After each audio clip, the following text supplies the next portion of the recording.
En esta sesión de introducción al código estructural vamos a ver dentro del título 1 sobre bases generales que se aplica a todo tipo de estructuras dentro del código, tanto de estructuras de hormigón, estructuras de acero y las mixtas de hormigón-acero. El capítulo 2 dedicado a las bases generales para la aportación de la estructura a la sostenibilidad.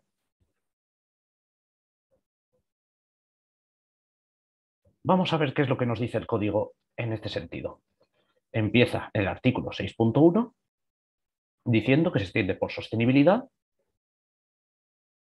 satisfacer las necesidades de las generaciones presentes sin comprometer las posibilidades de las generaciones futuras para atender a sus propias necesidades, garantizando equilibrio entre crecimiento económico, cuidado del medio ambiente y bienestar social. Y nos dice también que el código nos va a proporcionar un método objetivo para evaluar la contribución a esta sostenibilidad de las estructuras, que ya vemos que va más allá de la mera consideración medioambiental y avanza más considerando lo económico y lo social un poco en la línea de los objetivos de desarrollo sostenible de la Agenda 2030. Si ha cambiado algo de lo especificado, por ejemplo, en la H08, que también tenía un anejo y una metodología para la sostenibilidad, pero que se centraba bastante más en cuestiones medioambientales y en cuestiones de materiales, emisiones, etc. Nos dice que los criterios de sostenibilidad que se definen aquí se refieren a actividades únicamente relacionadas con la estructura. Es decir, no vamos a tener en cuenta pues, instalaciones, cerramientos, sobre todo en edificaciones, con lo cual el autor del proyecto y la dirección contativa son los que tienen que coordinar con el resto de criterios de sostenibilidad que se vayan a adoptar para toda la obra globalmente. Es decir, que esto es solo, recordemos que la estructura, por lo general, solo es una parte del proyecto, pues la sostenibilidad de la estructura va a ser también una parte de la sostenibilidad del proyecto. Nos dice que esta metodología, que se verá con más detalle en otra sesión, no nos va a permitir comparar distintas tipologías estructurales ni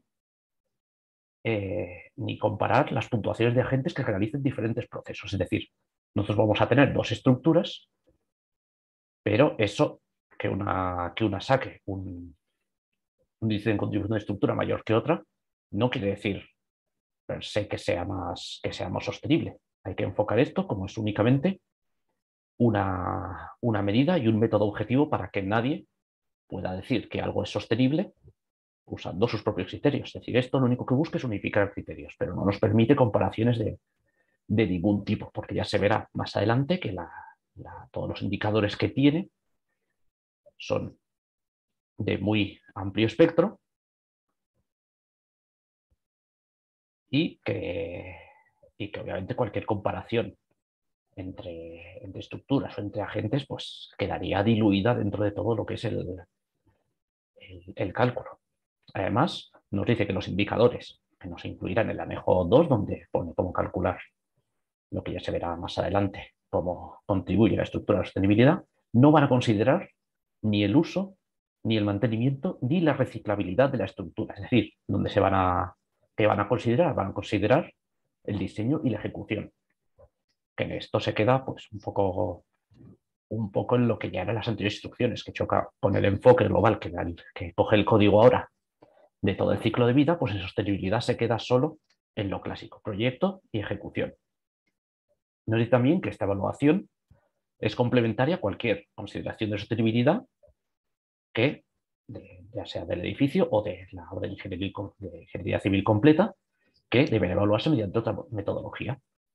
Lo que decíamos, ¿vale? Esto es solo para la parte estructural, pero nuestro proyecto puede tener otras partes. Una edificación va a tener cerramientos, va a tener instalaciones, va a tener muchísimo más, igual que una obra civil, pues también tendrá otros componentes. Entonces deberán evaluarse con otra metodología. La que nos establece el código solo para la estructura. Vamos a ver, respecto a la contribución a la sostenibilidad, en el artículo 6.2 nos dice que la propiedad, cuando lo considere, es decir, es optativo, no es obligatorio el medir la sostenibilidad de nuestra estructura, podrá definir un nivel de contribución a la sostenibilidad de la estructura, que se evaluará, como ya viene repitiendo, respecto al cálculo que nos pone el anejo 2 del código. Y además nos dice que cuando se indique en el pliego de condiciones, la estructura se puede también construir de acuerdo con una estrategia para la sostenibilidad planteada según lo que se va a indicar a continuación. Para determinar objetivamente nuestro nivel de contribución de la estructura a la sostenibilidad, se va a realizar el cálculo del índice de contribución de la estructura a la sostenibilidad, es decir, el ICES, que se verá en otra sesión cuando hablemos del anejo 2, que es bastante extenso. En este caso, se va a clasificar esta contribución a la sostenibilidad en función de este valor. Y se consideran también los compromisos voluntarios adquiridos por parte de cada uno de los agentes que vayan a contribuir a la sostenibilidad de la estructura. ¿De acuerdo? Porque vamos a tener partes obligatorias para evaluar a cada agente, pues, cumplir con la legalidad, ver si tiene algunas certificaciones, y otras partes que van a ser voluntarias, que cada uno podrá, si lo considera, pues aportarlas para obtener una mayor puntuación. Y nos dice que para que una estructura pueda considerarse sostenible, como ya comentaba, todos los agentes que contribuyen a la sostenibilidad deberán cumplir la legalidad vigente. Una perogrullada, pero bueno, recordemos que el código no es simplemente una guía técnica, sino que es una ley para nuestras estructuras. Además, esto, ¿cómo lo vamos a constatar? Pues por una declaración responsable de los agentes que vayan a estar involucrados. Y si se incumple, es decir, si nuestro agente no cumple la legalidad vigente, no podrá contarse su contribución a la sostenibilidad en la estructura. Tiene una puntuación nula en su índice de contribución de la estructura de la sostenibilidad, en este caso de sus aportaciones. Pero claro, yo creo que si tenemos a un agente que no cumple la legalidad vigente, pues el menor de los problemas sería precisamente que no podemos contar su sostenibilidad. Es decir, podría haber otros problemas más serios, ya fuese depende de lo que no cumpliese. Porque aquí se van a considerar desde salarios a criterios de seguridad, etc. Es muy extenso y un poco ambiguo esta especificación. Nos dice también, esto sí que es un poco más relativo a la normativa, que en este caso ya más para los productos, que las prestaciones se relacionan a características esenciales, ¿vale? Nos nombra aquí el reglamento de comercialización de productos de construcción y un requisito básico, el 7, que hacía relación a reciclabilidad y sostenibilidad de los materiales. Nos dice pues, que esas prestaciones deberán considerarse como legislación vigente. Y en el caso de que estas características esenciales vayan a entrar dentro del ámbito de aplicación de alguno de los indicadores, nos pone aquí, que ya veremos en la sesión dedicada al ICES, pueden ser prestacionales, económicos, medioambientales o sociales, los indicadores de ese grupo para el índice deberán medirse con la máxima valoración, valor de 100, que es el máximo que puede tener cada uno. Siempre que la metodología empleada no sea compatible con la del modelo. Si vemos que la metodología es compatible, pues se tomarán los valores de la declaración de prestaciones, ¿de acuerdo? Pero siempre que exista estas características esenciales de acuerdo con ese requisito 7 de la norma europea. Vamos ya a ver un poco más sobre este índice de contribución de la estructura de sostenibilidad, de este ICES, que vamos a oír mucho. Nos dice que tendremos en el anejo 2 para el procedimiento para evaluarlo, que ya lo hemos repetido varias veces, y que este ICES se va a clasificar dentro de la siguiente escala, que puede ser muy alto si es entre 85 y entre 100, alto si es entre 70 y 85 y bajo si es de 50 hasta 70. ¿Vale? Por lo general, si la propiedad lo requiere, sí, se supone que exigirá niveles muy altos o altos, porque exigir un nivel bajo, quizás porque el nombre está un poco, seguramente no sea el mejor escogido, porque luego también podríamos tener por debajo de 50, entonces eso ya se supone que no sería sostenible en absoluto. Por lo tanto, cuando se haya nos está diciendo que en el proyecto, cuando se nos requiera la propiedad, deberá el autor del proyecto estimar el valor de este índice. ¿Vale? Se realiza el proyecto y más o menos con los datos que tiene se hace un cálculo aproximado y tiene que asegurarse de que no sea inferior al que le haya indicado la propiedad. Y luego, a partir de este índice de contribución de la estructura de sostenibilidad que ya ha definido en el proyecto, tendrá que definir una estrategia para sostenibilidad, teniendo en cuenta una serie de puntos que vamos a ver a continuación. Nos dice respecto a ICES también que una estructura podrá ser calificada según el nivel de contribución proyectado solamente cuando su construcción haya finalizado y su ICES sea al menos igual que el de proyecto. Es decir, que nos está diciendo que nosotros no podemos tener un ICES definitivo antes de finalizar la obra. ¿Por qué? Porque al final este ICES tiene en cuenta todos los agentes implicados y no se sabe todos los agentes que van a estar implicados hasta que se finalice. Podemos tener cambio de proveedores, podemos tener cambio de contratista, etcétera, con lo cual no lo sabremos el auténtico índice de contribución a la sostenibilidad hasta que no hayamos acabado. Por tanto, ¿quién va a ser la responsable de calcular este ICES definitivo? Pues nos lo pone aquí en el siguiente párrafo. La dirección facultativa. Pone, bajo su propia responsabilidad, se la encargada de verificar el cálculo de todos los índices que tengamos de contribución a la sostenibilidad de los procesos o productos y CPS, que es una parte de las que se compone el ICES, se corresponde con la metodología que se sigue en el anejo 2 y que los datos que nos proporcionan los agentes son veraces y se encuentran debidamente documentados. Porque, como ya se verá en la sesión donde veamos cómo se hace el cálculo de este índice de contribución de la sostenibilidad, la cantidad de documentación que hay que recabar para calcular un ICES es ingente. Es decir, es una cantidad de tan amplia naturaleza que será un trabajo muy arduo para la dirección facultativa. Salvo, como veremos más adelante, que los agentes pues, tengan su distintivo de sostenibilidad oficialmente reconocido, pero que no creo que no será, me imagino, la norma en la mayoría de casos. Nos dice también que quedará garantizado que los datos están debidamente documentados cuando el agente evaluado tenga un distintivo de sostenibilidad oficialmente reconocido, lo que ya acabo de mencionar. ¿Ves? Lo que ya hablábamos, la estimación inicial del ICES deberá ser recalculada al término de la obra. Y este recálculo tiene que ser con los suministros reales, es decir, con todo lo que se tiene de cada proveedor, de cada contratista, etcétera, se calculará y se hará la ponderación global de la sostenibilidad. Y nos dice también que al finalizar, la dirección facultativa deberá informar a la propiedad del resultado para valorar la sostenibilidad y comprobar que se ha alcanzado el valor que hemos indicado que se había indicado en el proyecto. Y también nos dice que deberá documentarse la comprobación y se deberá conservar durante la vida útil de la estructura los documentos pertinentes que justifiquen este cálculo del índice de contribución, incorporando la documentación final de obra. Como digo, una gran cantidad de documentación, como se verá en la sesión de cálculo del ICES. Nos pone aquí lo mismo, igual me he repetido un poco, no pasa nada.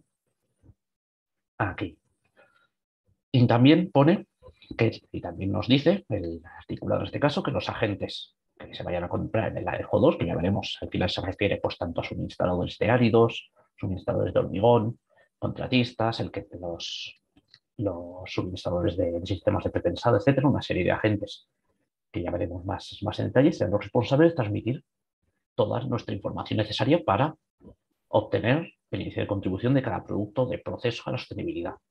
¿De acuerdo? Con lo cual ellos son los responsables de entregar la dirección facultativa. La dirección facultativa es responsable de verificar que todo está correcto y de calcular después el ICES. Y ahora vamos a ver aquí sobre la estrategia para la sostenibilidad, que no nos dice prácticamente nada del código, nos dice únicamente que el autor del proyecto deberá, cuando así lo requiera la propiedad, definir una estrategia para la sostenibilidad que va a consistir en la estimación del valor del ICE requerido, el resumen del modo en que se ha obtenido dicho valor y también las medidas o criterios a aplicar durante la fase de construcción de la estructura. Las medidas o criterios durante la fase de construcción que puede ser, pues puede ser una exigencia de un mínimo índice de sostenibilidad a los agentes, por ejemplo. Es decir, el dar un margen y decir que cada agente tiene que tener una puntuación entre un máximo y un mínimo, es decir, hacer un arco, simplemente fijar un mínimo para poder conseguir ese objetivo. Esa será la estrategia de la sostenibilidad, porque tampoco hay mucho más en lo que se pueda variar, a no ser que se varíe el propio proyecto.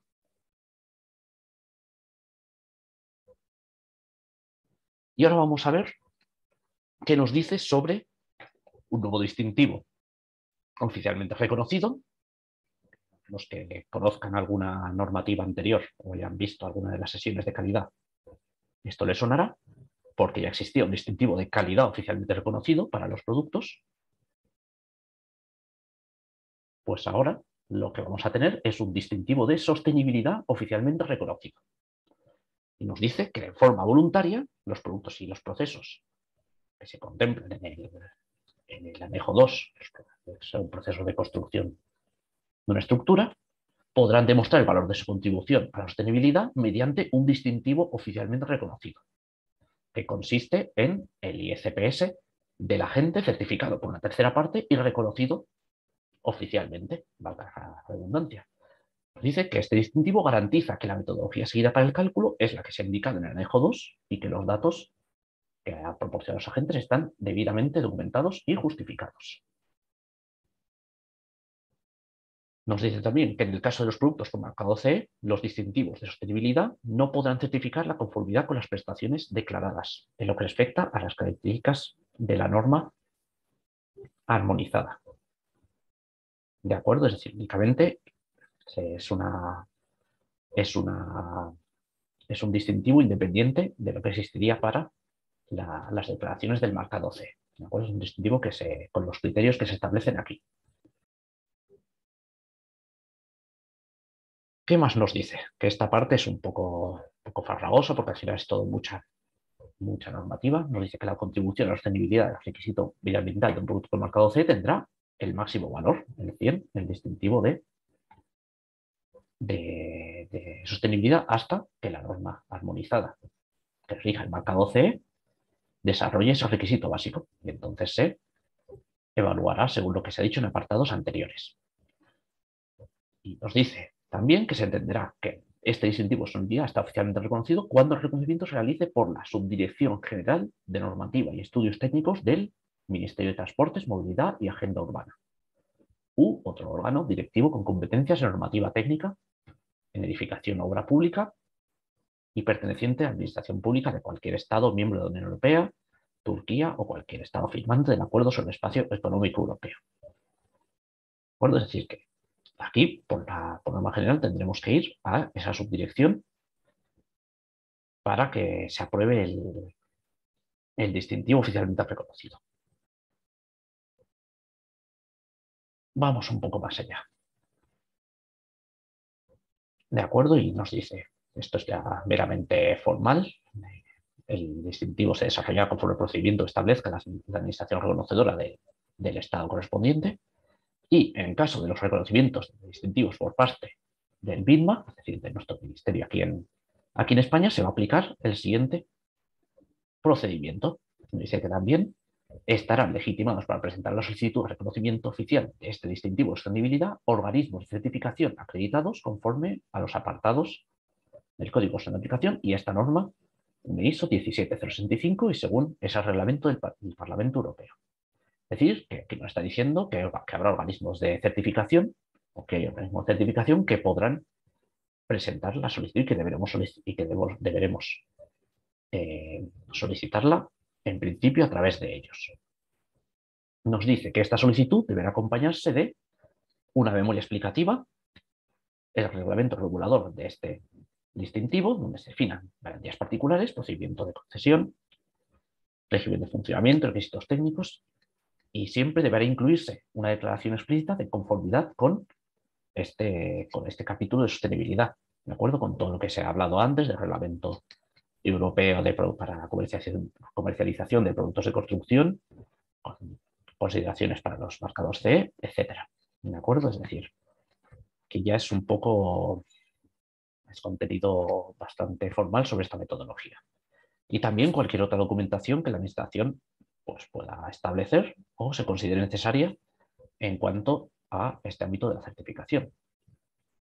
Nos dice que la Administración que vaya a reconocerlo podrá recabar informes y dictámenes de expertos que sean designados por ella si necesita información adicional. Y también nos dice que cualquier autoridad competente de las que se han mencionado en los párrafos anteriores de las reconocedoras podrá solicitar la publicación de los distintivos por ellas reconocidos en las páginas web de las comisiones permanentes. ¿Vale? En este caso, las comisiones permanentes que propone este estudio, la Comisión Permanente del Hormigón y la del Acero, que se vayan a crear a tal efecto. Y nos dice que si la resolución al final fuese desfavorable, pues se finalizaría el proceso de evaluación del distintivo comunicándoselo al solicitante. Dice también que la enmienda oficial de reconocimiento podrá ser realizada a instancia o de parte, para la cual se iniciará el procedimiento mediante solicitud y se regirá conforme a los mismos trámites que para el reconocimiento. También nos dice que la administración la administración reconocedora va a vigilar la correcta aplicación de los distintivos y que también esta administración podrá suspender el reconocimiento si ve que la aplicación no es correcta, comunicándoselo previamente al solicitante para que pueda presentar las alegaciones. Ya se analizaría para ver si se le retira finalmente o no. En caso de los distintivos concedidos por entidades en otros estados, nos dice que esa declaración explícita que teníamos que incluir, nos refería antes en el proceso, pues no será necesaria. Y también nos dice que aquí que si una entidad de certificación de Estado europeo pues evalúa esta conformidad, que mantenga, bueno, respecto a una norma o reglamento, que mantenga como mínimo las garantías que nos pone en este código. ¿Vale? Pues deberá demostrarse que ese cumplimiento, que el modelo que están utilizando para evaluar la sostenibilidad, pues es el mismo o similar al que se contempla en este código. Es decir, son unos aspectos bastante formales. Y con esto acaba este capítulo, siendo la parte de sostenibilidad lo interesante, lo que nos pone en anejo 2, que es el cálculo de ese índice de cómo se va a evaluar. ¿Con qué nos tenemos que quedar sobre sostenibilidad en este capítulo 2 del código? Pues nos tenemos que quedar con que no es obligatoria la exigencia de este índice de sostenibilidad, que lo tiene que decidir lo primero la propiedad, que tendrá que calcularse en el proyecto un primer índice, ¿vale? Que el índice de estructura no es el del proyecto entero, que tendrá que calcularse el proyecto entero por la metodología que sea compatible con la de este código, que luego la dirección facultativa tendrá que verificar al final si se ha cumplido o no ese objetivo de contribución de la estructura de sostenibilidad, recabando la información de los agentes que tienen que ser responsables de que toda la documentación sea veraz. Luego, ¿qué más? Pues que existe la posibilidad para un agente de que se le reconozca con un distintivo de sostenibilidad oficialmente reconocido, lo que prácticamente le daría una puntuación pues, prácticamente máxima en todas las ponderaciones. Y que ese pues, nos ha explicado el proceso, que habrá que pedirlo mediante una entidad certificadora, pero bueno, que aún está, me imagino, en desarrollo. Aún habrá que ver más adelante pues, qué clase de empresas son las que empresas en el país acaban certificando esta sostenibilidad y un poco cómo se desarrolla el sistema, porque aquí solo nos lo define a líneas muy, muy generales. Es decir, el procedimiento que haya más en detalle, Obviamente será muy de mucha importancia lo que nos pone en el anejo 2 porque es el que nos dice de forma muy exhaustiva qué documentación se le va a exigir a cada tipo de agente. Y ya está. Y ya esto es todo lo que nos explica, lo que nos incluiría el código estructural en relación a sostenibilidad de estructuras. Pero como digo, es fundamental el, el ver la parte relativa al cálculo del índice, que es donde se ve realmente qué partes se van a evaluar a cada agente en detalle.